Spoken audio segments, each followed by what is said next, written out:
Hello friends, in the video இப்போ நம்ம theories of interest உடைய MCQ பார்த்துடலாம். First question, which of the following is an element of interest? Payment for the risk involved in making the loan, payment for the trouble involved. Second one, payment for the trouble involved, pure interest, payment for the use of money, payment for the risk involved in making the loan, pure interest, that is payment for the use of the money, payment for the risk involved making the loan, then payment for the trouble involved, pure interest, payment for the use of the money. So answer வந்து D is the correct answer. நம்ம already இதில் பார்த்துருக்கோம், என்னெல்லாம் பார்த்துருக்கோம்னா payment for this, the risk involved, trouble involved and the pure interest. So இந்த மூணு சேர்ந்தது தான் வந்து என்னதுன்னா element of the interest. Second one, as per supply and demand analysis, the interest is the dash. Price of money, price determined by the demand for money, price determined by the demand for money, price determined by the demand for money and supply of money. So supply and demand ரெண்டுமே வந்திருக்கிறதுனால interest அப்படிங்கிறது என்னன்னா demand for money and supply of money. Answer D is the correct answer. Then third one, the rate of interest is determined by the liquidity preference or demand for money and its supply of money as per dash. So இதில் என்ன தியரிலாம் இருக்குன்னா classical theory of interest, JM Keynes theory of interest, modern theory of interest, Hicks Hansen theory of interest. So liquidity preference தியரின்னு வந்தாச்சு அப்படின்னாலே அது என்னதுதான் JM Keynes theory of interest. ஓகேயா? So answer B is the correct answer. Fourth one, which of the following does not relate the same group of variables? Money, wages, rent, interest.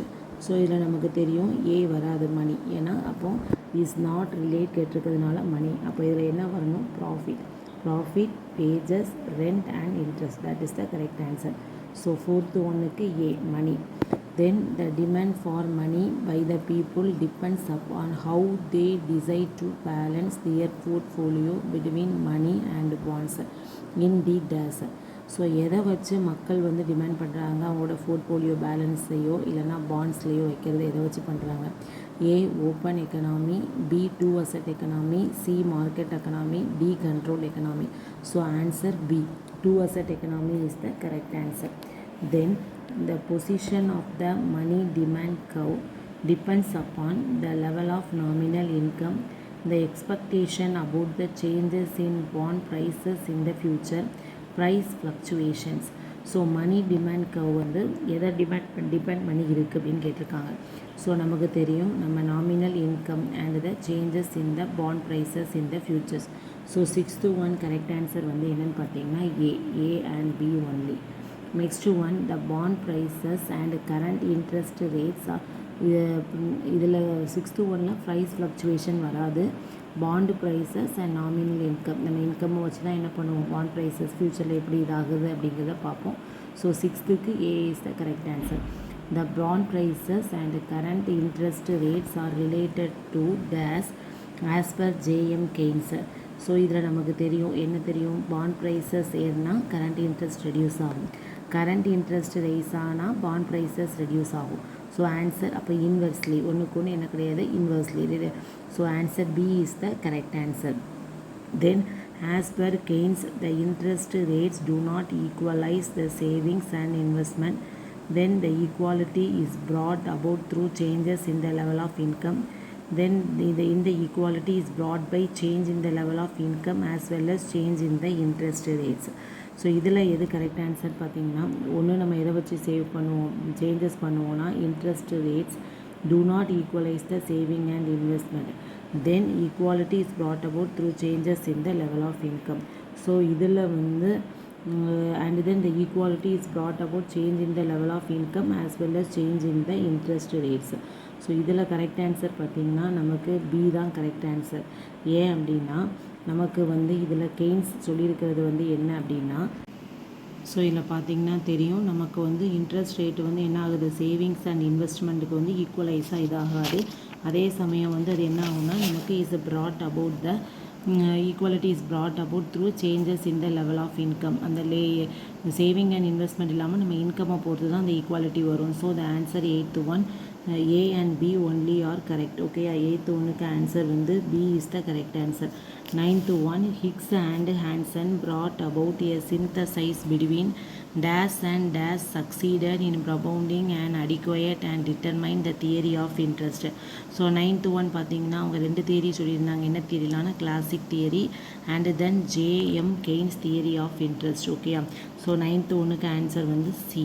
10th one, J.M. Keynes explained the interest rate purely in the terms of which of the following: economic phenomenon, monetary phenomenon, social phenomenon, market forces.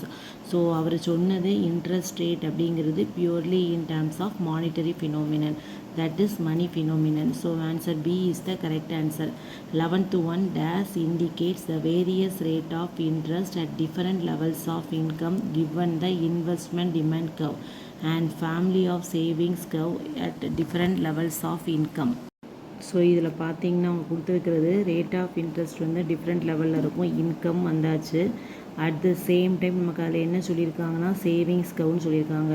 So investment and saving, investment demand curve and the saving curve.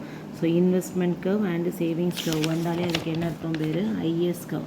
So answer B is the correct answer. So 11th வந்து answer B is the correct answer. Then 12th one, that is the IS curve and then the IS curve and LM curve relate which of the following variables: A, income and money, B, interest and money, C, income and interest, D, income, interest and money. So இதில் நம்ம correct answer என்னென்னு பார்த்தீங்கன்னா நமக்கு தெரியும் இன்கமுக்கும் இன்ட்ரெஸ்ட்டுக்கு தான். இந்த இன்கம்ங்கிறது என்னது investment and savings. So investment சேவிங்ஸ்க்கு இன்னொரு பேர் தான் இன்கம். எக்ஸ் ஆக்சிஸில் நம்ம அதை எடுப்போம், ஒய் ஆக்சிஸில் வந்து நம்ம எதை எடுப்போம்னா இன்ட்ரெஸ்ட்டு. ஸோ ஐஎஸ்கம் அண்ட் தென் எல்எம் கவ். இதில் எல்லா கவுமே பார்த்திங்கனாலே நமக்கு தெரியும் amount of money and rate of interest and again income and rate of interest. So எதுக்கு ரிலேட்டடாக உள்ளது அப்படின்னா interest and then income. So 12th ஒன்று கரெக்ட் ஆன்சர் வந்து என்னென்னு பார்த்தீங்கன்னா சி. ஸோ அகெயின் 13 ஒன்று பாருங்கள். த abbreviation LM stands for which of the following: liquidity money, liquidity preference and monetary aggregates, liquidity preference and money supply equilibrium and liquidity model. So நமக்கு இதில் 13 ஒன்றுக்கு என்ன ஆன்சர் அப்படிங்கிறது நமக்கு தெரியணும். ஏன்னா நம்ம LM is equal to அப்படிங்கிறது நம்ம என்ன பண்ணியிருக்கோம் பார்த்துருக்கோம். அப்படி தானே? அப்போ அதுக்கு கரெக்ட் ஆன்சர் என்ன? So answer C is the correct answer, liquidity preference and money supply equilibrium. Then again 14th question பாருங்க. As per Higgs and Hansen, the equilibrium rate of interest comes at a point where IS curve and money supply curve is intersect, IS curve and income curve intersect, IS curve and LM curve intersect, LM curve and money supply curve intersect. So equilibrium rate of interest அப்படிங்கிறது என்ன அப்படின்னா IS கர்வும் LM கர்வும் எங்கே mingle ஆகுதோ. So இதில் பார்த்தீங்கன்னா தெரியும் IS curve and then LM curve ரெண்டு இடமும் எங்கே மீட் பண்ணுதோ ஈக்குலிபிரியம் ஆகுதோ அந்த இன்ட்ரெஸ்ட்டுக்கு பேர் என்ன பேர் equilibrium rate of interest. So இதில் நமக்கு கரெக்ட் ஆன்சர் என்ன அப்படின்னு பார்த்தீங்கன்னா answer C is the correct answer. Then 15th one பாருங்கள். For the purpose of liquidity preference theory of interest, J.M. Keynes assumed simplified economy with two assets which are money in the form of currency or bank deposits on long-term bonds, money in the form of currency and bank deposits, monetary assets and physical assets, financial assets and physical assets. So நமக்கு இதில் ஒரு two assets எக்கனாமியில் ஒரு சொன்னது என்னென்னா money in the form of currency or bank deposits, that means current deposit and this no interest and long term bonds. So answer A is the correct answer. 16th one, the IS curve is derived from which of the following: Keynes theory of interest called liquidity preference theory, classical theory of interest, liquidity model, law of money. So IS curve அப்படின்னாலே அதுக்கு answer வந்து என்னது correct ஆன்சர்னா B, classical theory of interest. So 17th one பார்த்தீங்கன்னா as per JM Keynes theory of interest, if nominal income is higher in a two asset economy people would like to hold. So இதில் நமக்கு தெரிய வேண்டியது ரெண்டு தான். ஒன்று என்ன அப்படின்னு பார்த்தீங்கன்னா நாமினல் இன்கம், இன்னொன்று நாமினல் இன்ட்ரெஸ்ட். நமக்கு இந்த கொஸ்டினில் கேட்டிருக்கிறது இன்கம் அதிகமாக இருக்குது அப்படின்னா என்ன பண்ணுவாங்க, அவங்க போர்ட்ஃபோலியோ பேலன்ஸ் வச்சுக்குவாங்க, பாண்ட்ஸாக வந்து என்ன பண்ணுவாங்க சேவ் பண்ணுவாங்க. செகண்ட் ஒன் வந்து their portfolio more in the form of cash and bank deposits. C வந்து their portfolio in a balanced form and D வந்து will not bother as the income level is higher. அந்த higher லெவலை பற்றி அவங்க father பண்ண மாட்டாங்க அப்படின்னு கொடுத்துருக்காங்க. ஸோ இதில் நமக்கு நாமினல் இன்கம் அதிகமாக இருந்துச்சு அவங்க அப்படின்னா their portfolio and then more in the form of cash or bank deposits. So answer B is the correct answer. 17th one answer B. And then 18th பார்த்தீங்கன்னா as per JM Keynes theory of interest, if the nominal interest rate அதிகமாக இருந்தால் என்ன பண்ணுவாங்க அப்படின்னு கேட்காங்க. People would like to hold their portfolio more in the form of bonds, their portfolio more in the form of cash or bank deposits, their portfolio in a balanced form. D will not bother is the income level as higher. So இதில் interest rate அதிகமாக இருந்துச்சு அப்படின்னா அவங்க செய்யக்கூடியது போர்ட்ஃபோலியோவில் வைப்பாங்க, இன்னொன்று பாண்ட்ஸில் அவங்க invest பண்ணுவாங்க. So 18th answer A is the correct answer. 19th the LM curve is derived from which of the following? Keynes theory of interest called liquidity preference theory, B classical theory of interest, C liquidity model, D law of money. So 19th one answer வந்து LM அப்படின்னு வந்தாச்சு. So liquidity preference theory answer A is the correct answer. Then 20th the money demand curve as per Keynesian theory of interest is downward sloping because demand for money is directly related to the rate of interest. B demand for money is inversely related to the rate of interest.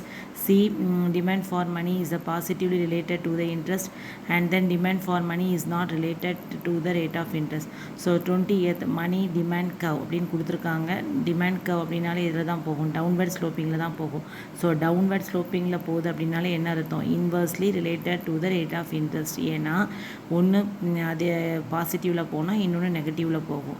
ஓகேயா? So அப்போது நமக்கு ஒன்று increase ஆனால் ஒன்று degrees ஆகும். So 20th answer வந்து B is the correct answer. 21 if the money supply remains constant and there is increase in the rate of interest, the money demand will A remain constant, B decline, C increase, it may decrease, increase or remain constant. So 21th answer பார்த்தீங்கன்னா B தான் correct answer. ஏன்னா money supply நமக்கு கான்ஸ்டண்ட்டாக இருக்குது அப்படின்னா அந்த டைமில் வந்து நமக்கு ரேட் ஆஃப் இன்ட்ரெஸ்ட் இன்க்ரீஸ் ஆகும். ஆனால் மணி டிமாண்ட் வந்து அந்த இடத்துல தேவை கிடையாது, வில் டிக்ளைன், அது தேவையில்லை. Then if the money supply increases without change in the demand for money the interest rate. So இப்போ மணி சப்ளை வந்து நமக்கு கான்ஸ்டண்ட்டாக இல்லை, இன்க்ரீசஸ் ஆக ஆரம்பிக்குது அப்படின்னா இந்த இடத்துல டிமாண்ட் ஃபார் மணி இந்த இன்ட்ரெஸ்ட் ரேட்ஸ் என்ன ஆகும் அப்படின்னா மூவ் டவுன் நோக்கி மூவ் ஆகும். ஏன்னா சப்ளை இன்க்ரீசஸ் ஆனால் நமக்கு டவுன் வந்து என்ன ஆகும்? Demand for money interest rate வந்து டிக்ரீஸ் ஆகும். ஓகேயா? ஸோ அப்போ ஆன்சர் வந்து remain constant. So answer B is the correct answer. 22க்கு answer B is the correct answer. Transaction motive is called as income motive, corporate motive, business motive, one and third only. So transaction மோட்டிவ்க்கு இன்னொரு பேர் என்ன பேர்னா income மோட்டிவ்னு பேர், business மோட்டிவ்னு பேர். So answer 4 is the correct answer. Individual save money to cover unexpected expenses such as illness, accident and unemployment is called as days motive. So unexpected அப்படின்னு சொல்லி வந்தாலே அந்த எக்ஸ்பென்சஸுக்கு என்ன பேர்? ப்ரீகாஷனரி மோட்டிவ் அப்படின்னு பேர். Okay, next one days motive is refers to the desire to keep one's resources liquid in order to profit on future changes. ஃப்யூச்சரில் ஏதாவது நமக்கு தேவைப்படும் அப்படிங்கிறதுக்காக, ஏதாவது டிஃப்ரெண்ட்டான ஒரு ஆஃபர் வரலாம், அதுக்காக அவங்க சேவ் பண்ணி வைக்கிற அந்த மோட்டிவ்க்கு என்ன பேருனா income, precautionary, speculative, corporate. Answer third, speculative motive is the correct answer. பார்த்தீங்கன்னா fiscal policy has no direct effect on the டேஸ் curve, IS curve, LM curve, IS and LM, D none of the above. So எந்த கர்வில் fiscal policy வந்து changes பண்ணாது அப்படின்னா fiscal பாலிசியில் பார்த்தீங்கன்னா இதை பொறுத்தவரை நமக்கு எல்எம் கர்வ் வந்து சேஞ்சஸ் ஆகாது, ஐஎஸ் கர்வ் மட்டும் தான் சேஞ்சஸ் ஆகும். So answer B is the correct answer. LM curve is not changes. Then the government also influences investment, employment, output and income and taxation in the economy through monetary policy, fiscal policy, new taxation policy, A and B only. This is fiscal policy. Taxation எல்லாமே பார்க்கக்கூடியது. Government spending and then taxation வந்து என்னது? நமக்கு fiscal policy. Then lowering taxes, the highest curve to move to the dash. நமக்கு taxes வந்து reduce ஆக ஆரம்பிக்குது அப்படின்னா அந்த இடத்துல ஐஎஸ் கர்வ் வந்து எப்படி மூவ் ஆகும் அப்படின்னு கேட்டிருக்காங்க. ஸோ இப்போ நமக்கு தேர்ட் ஒன் கரெக்ட் ஆன்சர் வந்து பார்த்திங்கன்னா B ரைட் சைட். ஸோ இதிலேயே நமக்கு தெரியும் டேக்ஸஸ் வந்து ரெடியூசஸ் ஆச்சுன்னா lowering taxes, that is the lead highest curve is moved to the right. So taxes வந்து நமக்கு குறைய ஆரம்பிச்சது அப்படின்னா அந்த கர்வ் வந்து எங்கே மூவ் ஆகும், நமக்கு ரைட் சைடு மூவ் ஆகும். So answer B is the correct answer. Then increasing taxes the highest curve to move to the left. So that is A left, B right, C upward and D downward. So taxes increases ஆச்சுன்னா highest curve எங்கே move ஆகும், நமக்கு left சைடில் move ஆகும். So answer A is the correct answer. And then next one, when the money supply is increased, it is and as monetary policy. Money supply அதிகமாகுது, increase ஆகுது அப்படின்னாலே அதில் என்ன பாலிசி, இன்க்ரீஸ்ட் அப்படின்னு வந்தாச்சு. அப்போ நமக்கு அது என்ன பாலிசியாக இருக்கும், expansionary policy. So answer A is the correct answer. In the expansionary monetary policy, shifting the LM curve to the dash, that is left, right, upward and downward. So expansionary monetary பாலிசியில் நமக்கு LM curve வந்து எங்கே move ஆகுது அப்படின்னா LM1 to LM2. So that is move to the right side. So right side move ஆகுது. So answer 6-1 B is the correct answer. Then 7-1, when money supply is decreased. Decreased means contractionary policy, that is 7th B is the correct answer. In contraction monetary policy, shifting the LM curve to the, இதில் நமக்கு contraction monetary பாலிசியில் LM curve வந்து எங்கே move ஆகுது, மேலே நோக்கி. That means LM1 to L2. So answer 8th is the B is the correct answer. Left side move ஆகுது. தென் 9-1 பார்த்தீங்கன்னா ISLM model shows the expansion is money supply dash interest rate and dash income. So 9th1 பார்த்தீங்கன்னா lowest interest rate raises economy, lowest rises, lowest, highest, lowest. So இதுக்கு answer வந்து B, lowest and raises economy.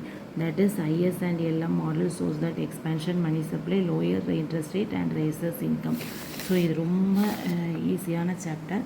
இதில் எந்த ஒரு கொஸ்டினையுமே நீங்கள் உங்களுக்கு question நாங்கள் கேட்டிருந்தாலும் எக்ஸாமில் ஒரு டைமுக்கு 2 டைம் ரீட் பண்ணி பாருங்கள். மேக்ஸிமம் ஆன்சர் அந்த கொஸ்டினில் தான் இருக்கும்.